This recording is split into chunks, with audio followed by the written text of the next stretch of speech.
नमस्कार, मैं हूं Pankaj Mishra. Public ground news में आपका स्वागत है। अम्बेडकर नगर जिले में इस समय महिला मोर्चा अध्यक्ष रिंकल सिंह हमारे साथ मौजूद हैं। अभी तक आपने जो भी इंटरव्यू देखे पब्लिक ग्राउंड न्यूज के मंच पर, वो सभी भारतीय जनता पार्टी और समाजवादी पार्टी के पुरुष नेताओं और पदाधिकारियों के थे। पहली बार पब्लिक ग्राउंड न्यूज पर इस समय महिला पदाधिकारी, महिला मोर्चा की जो जिला अध्यक्ष है इस समय महिला मोर्चा की रिंकल सिंह, वो हमारे साथ इस समय मौजूद है। रिंकल सिंह अपने बेबाक बयानों के लिए, इसके अलावा अपने कार्यों के लिए जानी जाती हैं। जिले में महिला मोर्चा को एक अलग स्थान देने में इनका बहुत बड़ा योगदान रहा है और इनकी एक महिला जो विंग है बहुत बड़ी है जिले में, और कई मामलों में, कई प्रदर्शनों में इनकी महिला जो विंग थी वो देखी भी गई है। इनका संगठन में एक अलग वर्चस्व है और ये अपने कार्यों के लिए और अपनी बेबाकी के लिए जानी जाती हैं। आज रिंकल सिंह से हम लोग जानेंगे, इनसे कई जो इनके विषय में व्यक्तिगत सवाल हैं, इसके अलावा जो राजनीतिक सवाल हैं, सामाजिक सवाल हैं, वो इनसे आज पूछेंगे और इनके जवाब को हम लोग लेंगे। रिंकल सिंह जी, आपका बहुत बहुत जो है स्वागत है पब्लिक ग्राउंड न्यूज पर। रिंकल सिंह जी, एक चीज ये बताइए, भारतीय जनता पार्टी संगठन के अंदर रिंकल सिंह का लगातार नाम चर्चा में बना रहता है, कारण क्या है? अब चर्चा में नाम बना रहने के कई कारण हो सकते हैं। कारण है कि आज तक 3 साल से लगातार मैंने जो संगठन को सही हो सकता है। कुछ कारण, कुछ लोग विरोध कर रहे हैं, कारण ये भी हो सकता है। अभी हाल में एक मैटर हुआ था, कारण वो भी हो सकता है। मैं स्पष्टीकरण तो नहीं दे सकती, लेकिन जहाँ तक मुझे पता है कि मैंने जो पहचान बनाई है वो अपने कामों के बदौलत बनाई है। अपने संगठन में मैंने जो काम किया है उसके दम पे ये पहचान बनी है मेरी। रिंकल जी, एक चीज ये बताइए कि अभी एक बहुत बड़ा एक मामला अभी इस समय चल रहा है, बिहार के चुनाव से उठा और एक रैली से प्रधानमंत्री जी की मां को गाली दिए जाने का मामला आया। उसमें कांग्रेस पार्टी को आपकी पार्टी ने घेरा। इसके अलावा तमाम तरीके के प्रदर्शन भी पूरे देश में हुए। आप लोगों ने कांग्रेस पार्टी का घेराव भी किया है जगह जगह। आप इस जो कांग्रेस पार्टी का जो इस तरीके से जो गाली वाला बयान था या जो गाली की घटना हुई, इसको एज ए महिला आप किस तरीके से इसको देखती हैं? क्या राजनीति में इस तरीके का जो बयान है या इस तरह की गालीबाजी जो है ठीक है? राजनीति में इस तरीके से जो बयानबाजी हो, इतनी घटियागिरी हरकत जो है नहीं चलेगी। और राहुल गांधी ने जो किया है ये बिल्कुल अक्षम्य है। हम नारी शक्ति इस बात को बिल्कुल बर्दाश्त नहीं करेंगे। अच्छा, अब एक सवाल ये आता है कि अम्बेडकर नगर जिले में आपकी महिला विंग जो है, आपकी जो संगठन की एक बहुत बड़ी अपनी पहचान हो चुकी है और आपका एक महिलाओं का एक जो समूह है बहुत बड़ा है और जगह जगह उसका काम और तमाम चीजें दिखाई देती हैं अगर पिछले चुनाव की बात करें। लेकिन क्या कारण आखिरकार ये है कि 5 सीट विधानसभा की अम्बेडकर नगर जिले में है और आपके साथ जो महिलाएं हैं या जो भी इतना बड़ा संगठन है, उसके बाद भी आप 5 सीट में हार जाती हैं। तो एज ए महिला आप इसको किस तरीके से देखती हैं? क्या वो महिलाएं जो आपके साथ जुड़ी हैं वो भारतीय जनता पार्टी के साथ रह करके, क्या वो अन्य दलों में जो है उनका वोट जाता है, या ऐसा क्या कारण है कि आप लोग हार जाते हैं? कारण ये है कि जैसे ही चुनाव आते हैं, ये विपक्ष के लोग तमाम प्रकार के भ्रामक बातें फैला करके जनता को जो है गुमराह कर लेते हैं और ये यहाँ के चुनाव जीत लेते हैं। अच्छा, अभी आने वाला जो समय है वो पंचायत चुनाव का होगा, उसके बाद 2027 विधानसभा चुनाव होगा। लेकिन आपकी पार्टी के अंदर इतनी कलह है, इतनी कलेश जो है बार बार सामने उभर के आती है। अभी हाल ही में जो है यहाँ पर प्रदर्शन था कांग्रेस दफ्तर के बाहर, उसमें ही आपके ही द्वारा एक पोस्ट लिखी गई और आपने एक पोस्ट लिखा था कि जिला अध्यक्ष मौजूदा, उनके ऊपर आपने तमाम आरोप लगाए, फोटो कटिंग से लेकर तमाम चीज। हालांकि बाद में वो पोस्ट किन्हीं कारणों से आपने हटा भी दी। तो आखिर ये स्थिति अगर संगठन के अंदर रहेगी तो 5 विधानसभा में आपकी पार्टी कैसे चुनाव जीत पाएगी, ये बताएं। इंसान से कहीं अगर गलतियां हो रही हैं तो उसे बताना और सिखाना जरूरी है। और ये मेरे पार्टी की बात है, मेरे घर की बात है और एक अध्यक्ष का हमारी पार्टी में हमेशा सम्मान रहा है और रहेगा। और मैं अध्यक्ष जी को भी इस माध्यम से कहना चाहूँगा कि आपको अपनी बहनों का सम्मान करना चाहिए और अपने हर कार्यकर्ताओं पे ध्यान देना चाहिए, क्योंकि कार्यकर्ता अगर टूटेगा तो हम किसी भी बेस में चुनाव नहीं जीत पाएंगे। तो ऐसी कुछ बातें थी जो कि अब खत्म हो चुकी हैं और मेरा पार्टी में किसी भी व्यक्ति से व्यक्तिगत विरोध नहीं है। जिस तरीके से मैं संगठन में जुड़ करके सबसे मिलजुल कर काम करती आई हूँ, वैसे जब भी मुझे जो भी काम संगठन के द्वारा दिया जाएगा मैं अपने कार्यों का निर्वहन करूंगी।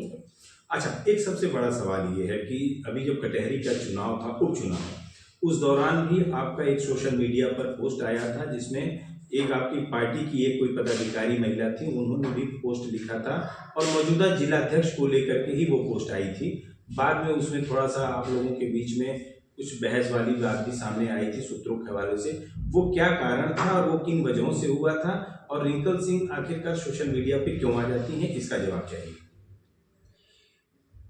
सोशल मीडिया पे आने का मतलब कभी कभी कुछ चीजें होती हैं जिनके लिए हमें बोलना पड़ता है, और हम जब बोलेंगे कुछ कहेंगे तभी हम सीखेंगे। हमें तो लगता है कि पूरी जिंदगी इंसान कुछ ना कुछ सीखता रहता है। तो मेरा आना इसलिए जरूरी हो जाता है कि मेरी बहन को, मेरी जिला मंत्री थी बहन को, अध्यक्ष जी से कुछ शिकायत थी या अध्यक्ष जी को उससे जो भी शिकायत थी, मुझे लगा कि वहां मुझे अपने बहन के साथ होना चाहिए, और मैं अपनी बहन की तरफ से बोली भी। और एक महिला होने के नाते मैं हर महिलाओं के साथ हूँ, इस वजह से मेरा सोशल मीडिया पे आना जरूरी लगता है मुझे। तो क्या ये माना जाए, आपने कहा कि सारी चीज़ें खत्म हो चुकी हैं, ऐसा कुछ भी नहीं है और मेरी किसी से कोई लड़ाई, तो आगे भी ये माना जाएगा कि अगर कोई बात होगी संगठन पे, आप अगर बात अपनी नहीं रख पाती हैं तो आप फिर आगे आने वाले भविष्य में फिर सोशल मीडिया का ही सहारा लेंगी, या आप ये माना जाए कि आप डायरेक्ट जो आपके प्लेटफॉर्म है, आपके संगठन के जो तमाम पायदान है उसके तहत जाएंगी वहाँ पर उस अपनी बात को लेकर के, या फिर सोशल मीडिया पे आपको आना पड़ेगा? नहीं, मेरी बातें वैसे जहाँ तक मुझे पता है कि संगठन के लोगों को भी जाग जाना चाहिए, और वैसे भी हमारे भारतीय जनता पार्टी का संगठन इतना समझदार है, यहाँ कुछ बताने की जरूरत नहीं पड़ती, और लोग इतने समझदार हैं, समझ सकते हैं। हमारे यहाँ बस मेरी मांग है कि हर कार्यकर्ताओं का सम्मान होना चाहिए। मुझे कुछ भी नहीं चाहिए, बस मुझे अपनी पार्टी से हर कार्यकर्ताओं का सम्मान चाहिए, और मुझे कुछ कोई लेना देना नहीं है। मेरा व्यक्तिगत किसी से कोई विरोध नहीं है। अच्छा, एक चीज़ ये बताइए, जो मौजूदा इस समय जो जिलाध्यक्ष हैं उनको लेकर के और आपके दोनों लोगों के राजनीतिक विचारों को लेकर के तमाम चर्चा बनी रहती है कि आप लोगों का जो है आपसी बहुत 36 का आंकड़ा है और एक विवाद जैसी स्थिति बनी रहती है। कई बार सोशल मीडिया पर ये देखा भी गया है। तो आखिर कारण क्या है? संगठन में आप कह रही हैं कि हमारा किसी से कोई विवाद भी नहीं है और इस तरीके की बातें भी आती रही हैं। आज के पहले की बात, अब आगे क्या है नहीं बता सकते हैं। तो ये इस पर विराम लगेगा कि ये लड़ाई ऐसे ही चलती रहेगी? देखिए भाई साहब, अब कोई लड़ाई नहीं रह गई है, और ना ही मेरा किसी से व्यक्तिगत विरोध है, और ना ही मैं अपने लिए कोई लड़ाई लड़ी हूँ। मैंने जो भी लड़ाई लड़ी है अपने कार्यकर्ताओं के लिए लड़ी है, अपने देश के लिए, अपने समाज के लिए लड़ी है, और लड़ूंगी भी। तो मेरा किसी से पहली बात तो कोई व्यक्तिगत विरोध नहीं है। रही बात अध्यक्ष जी की और मेरी, तो मेरे संगठन में अध्यक्ष सर्वोपरि होता है, ऐसी कोई भी बात नहीं है। ना मेरी कोई अध्यक्ष जी से व्यक्तिगत दुश्मनी है। राजनीतिक दुश्मनी है आपकी? बिल्कुल नहीं है। उनका क्षेत्र अलग है, मेरा क्षेत्र अलग है, फिर राजनीतिक दुश्मनी भी नहीं हो सकती। तो ये माना जाए कि आपका आज से अगर ये देखा जाए तो आपके सारे संबंध मधुर हो चुके हैं और आप लोगों का कोई भी अब राजनीतिक या आपसी कोई वैमनस्यता भारतीय जनता पार्टी में नहीं रही, ये मान लिया जाए? बिल्कुल, कभी नहीं थी और नहीं रहेगी भी कभी। अभी हाल में एक मैटर हुआ था जिसमें पीड़ा थी मुझे, तो मैंने अपने पीड़ा को व्यक्त किया, और मुझे बताया भी जा रहा था। अपने ही पार्टी के कुछ कार्यकर्ता घूम फिर के, मैं नाम नहीं लेना चाहूंगी, जो कि बताए जा रहे थे कि ये सपा में जाने वाली है, सपा में जाने वाली है। तो मैं उन्हें बताना चाहूंगी कि मैं किसी पार्टी में क्यों जाऊंगी। मैंने 3 साल से मैं महिला मोर्चा की जिलाध्यक्ष रही। मैंने दिन रात संगठन के लिए अपना समय दिया है, अपने बच्चों को छोड़ के, अपना घर परिवार छोड़ के। तो मैं उनको बताना चाहूंगी कि मैं किसी पार्टी में जाने वाली नहीं, ना ही मुझे किसी पार्टी की जरूरत है। अच्छा, ये जो आप समाजवादी पार्टी वाली जो बात कर रही हैं, वाकई में ये एक बहुत बड़ा सवाल मैं पूछने ही वाला था कि आपने उसका जवाब दे दिया। जब आपका उस समय विवाद चल रहा था, एक कुछ जो भी व्यक्तिगत विवाद थे, तो उस दौरान ऐसी बातें आई कि रिंकल सिंह जो है समाजवादी पार्टी में जा सकती हैं। इसकी वजह से वो पार्टी विरोध में तमाम तरीके से सोशल मीडिया पे पोस्ट या शासन प्रशासन से वो भिड़ रही हैं। तो इसमें कितनी सच्चाई है? क्या वाकई में रिंकल सिंह, हालांकि आपने बता दिया है, लेकिन फिर से दोबारा जनता सुनना ये चाहती है, आपके पार्टी के लोग सुनना चाहते हैं, विपक्ष भी सुनना चाहता है, क्योंकि कई बातें आई। सच्चाई है क्या वाकई में रिंकल सिंह, हालांकि आपने बता दिया है, लेकिन फिर से दोबारा जनता सुनना ये चाहती है, आपके पार्टी के लोग सुनना चाहते हैं, विपक्ष भी सुनना चाहता है, क्योंकि कई बातें आई थी विपक्षी द्वारा कि रिंकल सिंह जो है बहुत जल्दी से जल्द अब समाजवादी पार्टी में जा सकती हैं या समाजवादी पार्टी में वो अगला कदम उनका होगा आने के लिए। तो इसमें कितनी सच्चाई है? मुझे तो लगता है कि मेरी पार्टी देश की सबसे बड़ी पार्टी है, और मैं अपने संगठन में, अपनी पार्टी में रह करके सुरक्षित हूँ, तो मुझे किसी पार्टी की फिलहाल जरूरत नहीं पड़ती। और रही बात, कहीं ना कहीं से कुछ ना कुछ त्रुटियां हो जाती हैं। जरूरी नहीं है कि सरकार ही सारा काम करे, क्योंकि सरकार नियम वहां से लगाती है, फॉलो हमें और आपको करना होता है। हम और आप कितना फॉलो कर ले जा रहे हैं ये हमारे और आपके ऊपर निर्भर होता है। तो मैं अपने जो लोग ये चर्चाएं फैला रहे थे या विपक्ष के लोग जो बोल रहे थे कि रिंकल सिंह पार्टी में आने वाली है, तो ये तो बिल्कुल सरासर गलत है। ऐसा कभी हो ही नहीं सकता। भरे मन से मैंने अपने बच्चों की कसम खाई है कि रिंकल सिंह जब तक जिंदा रहेंगे भारतीय जनता पार्टी में रहेगी, तो ऐसी कोई बात तो है ही नहीं। अच्छा, अब एक सबसे बड़ा सवाल ये है, अंबेडकर नगर जिले में महिलाओं की अगर बात करें तो महिलाओं के अधिकारों की अगर बात करें या उनके हितों की बात करें तो रिंकल सिंह कितना आश्वस्त हैं कि इस सरकार में महिलाएं सुरक्षित हैं, खास करके अंबेडकर नगर जिले में? मैं महिलाओं की बात करूं तो जिस तरीके से अब विपक्ष को माना जाए या जो भी कह लिया जाए या किसी नेता को कह लिया जाए, जिस तरीके से लोग मेरे पीछे लगे हुए थे कि मैं जेल जाऊं, और शायद मेरी सरकार नहीं होती तो घटिया राजनीति करके लोग मुझे जेल तक भिजवाते। तो मुझे लगता है कि इससे बड़ा प्रमाण कोई नहीं होगा कि मैं सुरक्षित हूं अपने बच्चों के लिए। ये है हमारी सरकार। और मेरी सरकार में माननीय योगी जी और मोदी जी के सरकार में हमारी हर महिला अपने आप को सशक्त महसूस करती है और सुबह से लेकर के शाम तक हम कहीं से भी वापस आ और जा सकते हैं। इससे ज्यादा सुरक्षा और किसी सरकार में नहीं मिल पाएगी। अच्छा रिंकल, एक चीज ये बताइए रिंकल जी कि आने वाला जो समय है, आने वाले जो 2 साल चुनावी साल होंगे, आपको क्या लगता है कि संगठन में किस तरीके के मतलब बदलाव की या संगठन में किस तरीके की सुधार की जरूरत है, ताकि आपकी पार्टी में जो इस तरीके की बातें उभर के आती हैं, कहीं ना कहीं आए दिन कभी न कभी सुनने में इस तरीके की चीजें जो आती हैं या पार्टी के अंदर की जो भी बातें वो आप ज्यादा बेहतर जानती हैं, तो क्या ऐसा सुधार होना चाहिए कि ताकि पार्टी आने वाले समय में विपक्ष को मात दे सके? तो उसके लिए रिंकल सिंह क्या सोचती है? अब सुधार में यही होना चाहिए कि हमें अपने एक एक कार्यकर्ताओं के मनोबल को बढ़ाना है और अपने एक एक कार्यकर्ताओं से जुड़ करके उनकी जो भी पीड़ा है उसे जानना होगा, अपने कार्यकर्ताओं तक जाना होगा, अपने कार्यकर्ताओं की लड़ाई हमें खुद लड़नी होगी और इसी से हम विरोधी को मात दे सकते हैं। अच्छा, लेकिन एक सबसे बड़ा सवाल ये है कि अभी कुछ दिन पहले यहाँ पर मीटिंग थी कानून व्यवस्था को लेकर के, तो जैसा कि आप कह रहे कार्यकर्ताओं को सुनना चाहिए, लेकिन आपके ही पार्टी के कुछ लोगों ने, जो गिरीश यादव जी हैं यहाँ के प्रभारी मंत्री हैं, उनसे शिकायत ये की थी कि प्रशासन के लोग सुनवाई नहीं करते हैं, उनकी सुनी नहीं जाती है। इस तरीके का एक आपकी पार्टी द्वारा विज्ञप्ति भी जारी हुई थी। तो आपको क्या लगता है कि जो शिकायतें हैं या जो सुनवाई होना चाहिए, प्रशासन इस पर ध्यान नहीं देता है या संगठन के लोग ही लापरवाही कर रहे हैं?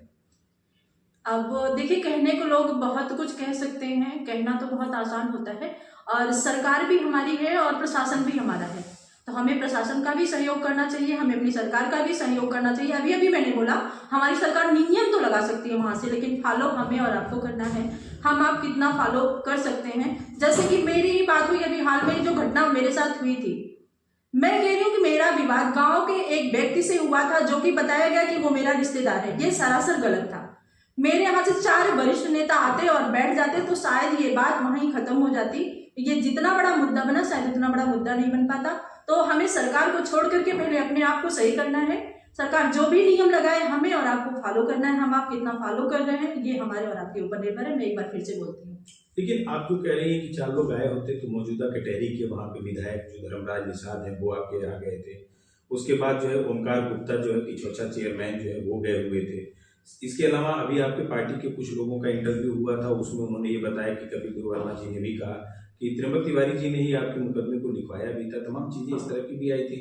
तो ये इसको कैसे ये माना जाए कि आपके साथ कोई खड़ा नहीं था पार्टी का? नहीं, मैं ये नहीं कह रही कि मेरे साथ पार्टी का कोई खड़ा नहीं था, लेकिन क्षेत्र के अब मैं नाम नहीं लेना चाहूंगी, जो मेरे क्षेत्र के बड़े और विशेष नेता अपने आप को मानते हैं कि मैं सबसे बड़ा नेता हूं, मैं उन नेता के लिए बोलना चाहूंगी कि शायद आप एक बार आते और क्षेत्र में अपने ही गाँव की, अपने ही क्षेत्र की बात की आप बैठते और रिंकल सिंह सबसे बड़ी नहीं है जो संगठन की बात नहीं मानती।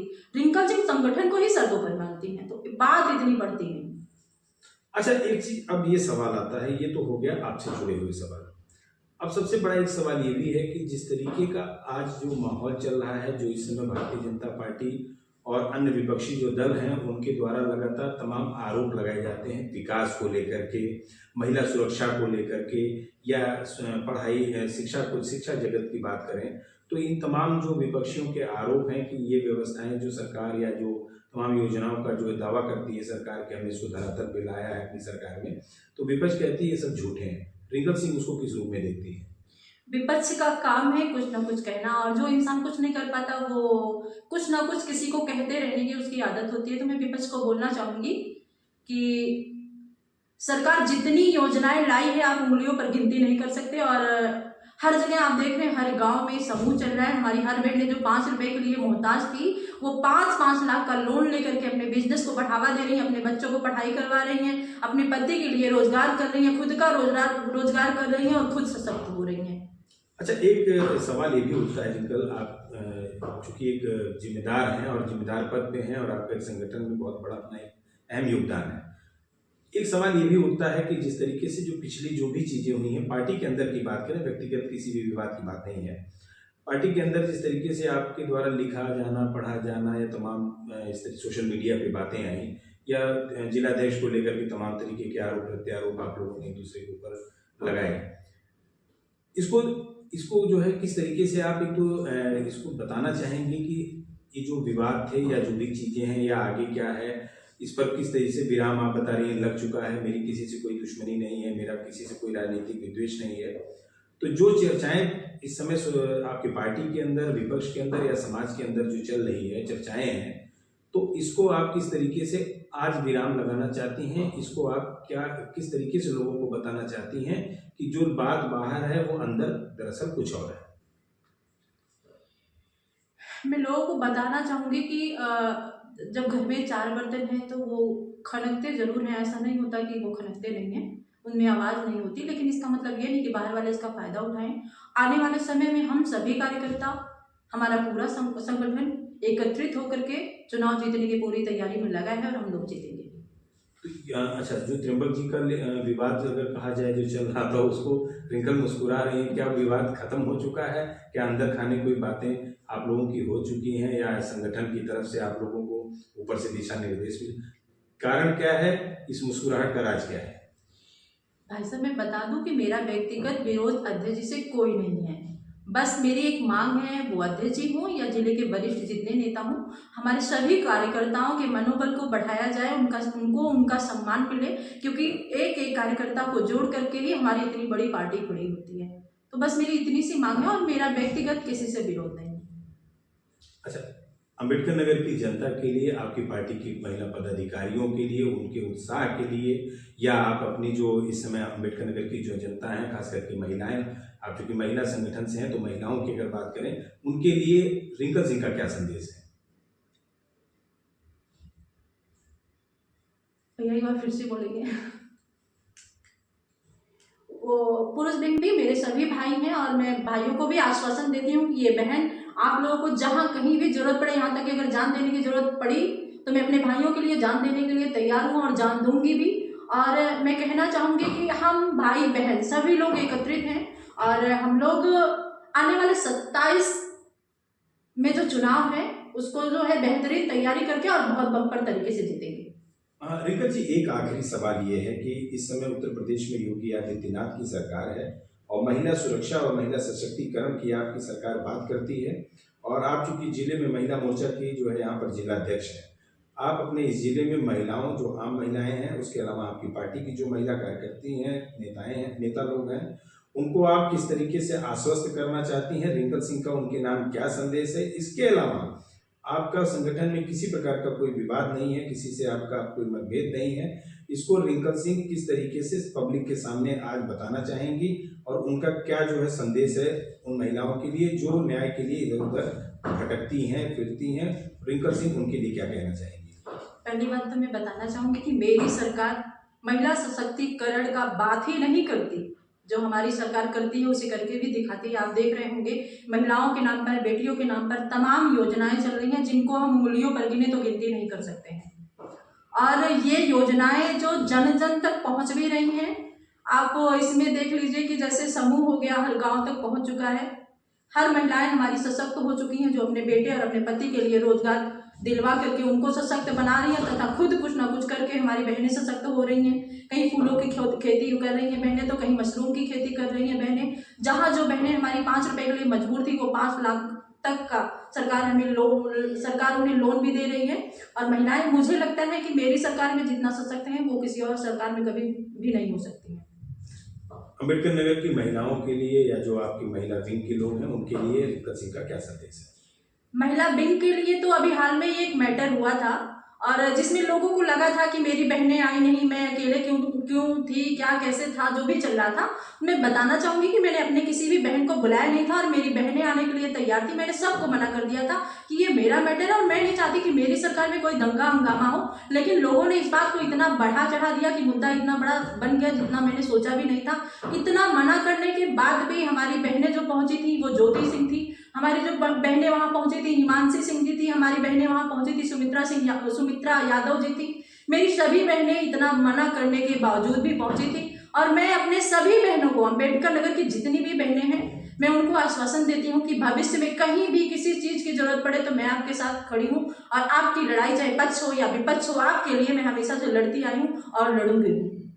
संगठन में जिस तरीके की जो चर्चाएं चल रही थी या जो आप लोगों का विवाद वाला जो मामला चर्चा का विषय था, उसके विषय में रिंकल सिंह क्या कहना चाहेंगे? मेरा व्यक्तिगत किसी से कोई विरोध नहीं था। हाँ, मुझे पीड़ा थी और मुझे लगा जो भी गलत सही लगा मैंने उसे लिखा भी और कहा भी और मैंने आपको भी मैंने ईश्वर पे छोड़ दिया। अब उसका ईश्वर न्याय करेंगे, बाकी और किसी से मेरा कोई व्यक्तिगत विरोध नहीं है। तो ये थी महिला मोर्चा की जिला अध्यक्ष रिंकल सिंह, जिन्होंने सभी सवालों का जवाब इन्होंने दिया है। इसके अलावा योगी आदित्यनाथ सरकार में जो महिला सशक्तिकरण, महिला सुरक्षा की बात होती है, उसको लेकर के भी इन्होंने आश्वस्त जिले की महिलाओं को किया है। इसके अलावा इन्होंने ये भी कहा है कि वो अपने संगठन में जिस तरीके से कार्य कर रही थी वैसे ही करती रहेंगी। इनके ऊपर जो आरोप तमाम तरीके के लग रहे थे, जिले में संगठन के जो जिला अध्यक्ष को लेकर के तमाम बातें चल रही थी, चर्चाएं चल रही थी, उस पर आज इन्होंने विराम लगा दिया है। इन्होंने कहा है कि किसी भी प्रकार का कोई विवाद नहीं है, लेकिन एक अगर इन्होंने सबसे बड़ा ये भी बयान दिया कि अगर महिलाओं के हित की, महिला कार्यकारिणी में जो लोग जुड़े हैं, उनकी कार्यकर्त्री हैं, सदस्य हैं, उनके हितों की जहां बात आएगी वो वहां पर अपने संगठन की बात हो या विपक्ष की बात हो, वो सबसे उन महिलाओं की लड़ाई लड़ने के लिए आगामी भी तैयार रहेंगी। लेकिन सबसे बड़ा सवाल इस बात का है कि 2027 में जिस तरीके से आने वाला जो चुनाव है उसमें महिलाओं की भागीदारी रिंकल सिंह कितना आगे बढ़ चढ़ करके कराएंगी, कितना ये किन किन सीटों पर जो है भारतीय जनता पार्टी को जीत दिला पाएंगी। संगठन के अंदर चल रहे विवादों को फिलहाल इन्होंने आज विराम लगा दिया है, किसी प्रकार का कोई विवाद नहीं है, इन्होंने ये आज स्पष्ट कर दिया है। Pankaj Mishra, public ground news, Ambedkar नगर।